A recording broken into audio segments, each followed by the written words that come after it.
ఓం శ్రీమాత్రే నమః. దేవీ నవరాత్రులలో విజయవాడ దుర్గమ్మ అమ్మవారి ఆలయంలో జరిగే దసరా వేడుకలు ఎంతో ప్రసిద్ధి పొందాయి. అక్టోబర్ 3వ తేదీ గురువారం నుండి ప్రారంభమయ్యే నవరాత్రులు 12వ తేదీ విజయదశమి వేడుకలతో ముగియనున్నాయి. ఈ శరన్నవరాత్రి ఉత్సవాలలో శ్రీ దుర్గా మల్లేశ్వర స్వామి ఆలయంలో దేవీ శరన్నవరాత్రులను ఘనంగా నిర్వహించేందుకు భక్తులకు ఎలాంటి ఇబ్బందులు కలగకుండా అందరికీ దర్శన భాగ్యం కలిగేలా దేవస్థానం పటిష్ట ఏర్పాట్లను చేస్తోంది. దేవీ నవరాత్రులలో విజయవాడ దుర్గమ్మ ఏ రోజు ఏ అలంకారంలో దర్శనమిస్తుందో తెలుసుకుందాం. అక్టోబర్ 3 మొదటి రోజు గురువారం బాలా త్రిపుర సుందరీ దేవి అలంకారంలో అమ్మవారు దర్శనమిస్తారు. అక్టోబర్ 4వ తేదీ రెండవ రోజు శుక్రవారం రోజున గాయత్రి దేవి అలంకారంలోను, అక్టోబర్ 5 మూడవ రోజు శనివారం రోజున అన్నపూర్ణాదేవి అలంకారంలోను అమ్మవారు దర్శనమిస్తారు.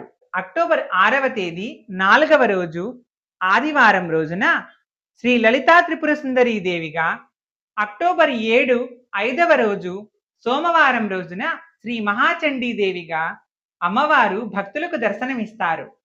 అక్టోబర్ 8 6వ రోజు మంగళవారం రోజున శ్రీ మహాలక్ష్మీదేవి అలంకారంలో అమ్మవారు భక్తులకు దర్శనమిస్తారు.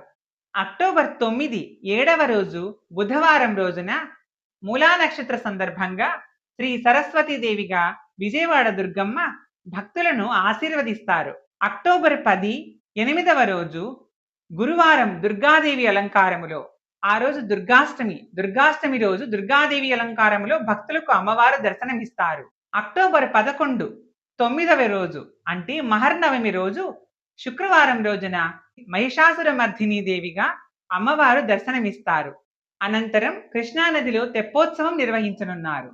నవరాత్రులు ముగిసిన తరువాత అక్టోబర్ 12వ తేదీ శనివారం విజయదశమి రోజున అమ్మవారు శ్రీ రాజరాజేశ్వరీ దేవి రూపంలో భక్తులకు దర్శనమిస్తారు.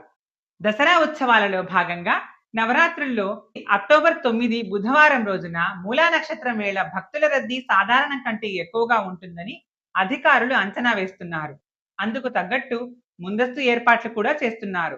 ఎండ ఎక్కువగా ఉన్నా, వర్షం వచ్చినా భక్తులకు ఎలాంటి ఇబ్బందులు కలగకుండా క్యూలైన్లలో తాగునీరు, పాలు, అల్పాహారం అందించేలా ప్రణాళికలు రూపొందిస్తున్నారు. దుర్గమ్మ ఉత్సవాలను ఘనంగా నిర్వహించేందుకు ప్రత్యేక వెబ్సైట్ రూపొందించనున్నారు. ఇందులో టికెట్లు, దర్శన సమయాలతో పాటు అన్ని వివరాలు పొందుపరచనున్నారు. అలాగే ఆన్లైన్ టికెట్ లేకుండా వచ్చే భక్తులకు అసౌకర్యం కలగకుండా reception, toll gate, home turning, Punnami Ghat, BMC office, collector office, bus stand, railway station దగ్గర కరెంట్ టికెట్ బుకింగ్ కౌంటర్లు ఏర్పాటు చేయనున్నట్లు అధికారులు తెలిపారు. మూలా నక్షత్రం రోజున శ్రీ దుర్గా మల్లేశ్వర స్వామికి ప్రభుత్వం తరపున ముఖ్యమంత్రి శ్రీ నారా చంద్రబాబు నాయుడు గారు పట్టు వస్త్రాలు సమర్పించనున్నట్లు అధికారులు తెలిపారు. ఈ సమయంలో 3500 మంది పోలీసులతో పటిష్ట బందోబస్తు ఏర్పాటు చేయనున్నారు. ట్రాఫిక్ కు ఎటువంటి అంతరాయం కలగకుండా చర్యలు తీసుకుంటున్నారు.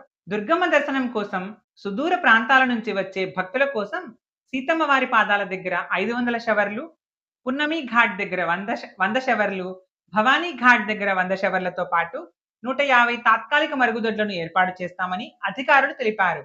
అలాగే భక్తుల ఆకలి తీర్చేందుకు పులిహోర, కట్టు పొంగలి, దద్దోజనం, సాంబార్ రైస్ మహామండపం ఎదురుగా గల ఖాళీ ప్రదేశంలో ఏర్పాటు చేస్తామని చెప్పారు. ప్రసాదం కౌంటర్లలో 25 లక్షల వరకు లడ్డూలు అందుబాటులో ఉండేలా చర్యలు తీసుకుంటామని అధికారులు తెలియజేశారు. ఓం శ్రీమాత్రే నమః. లైక్ చేసి షేర్ చేయండి. ఇలాంటి మరిన్ని వీడియోల కోసం ఈ ఛానల్ని సబ్స్క్రైబ్ చేయండి.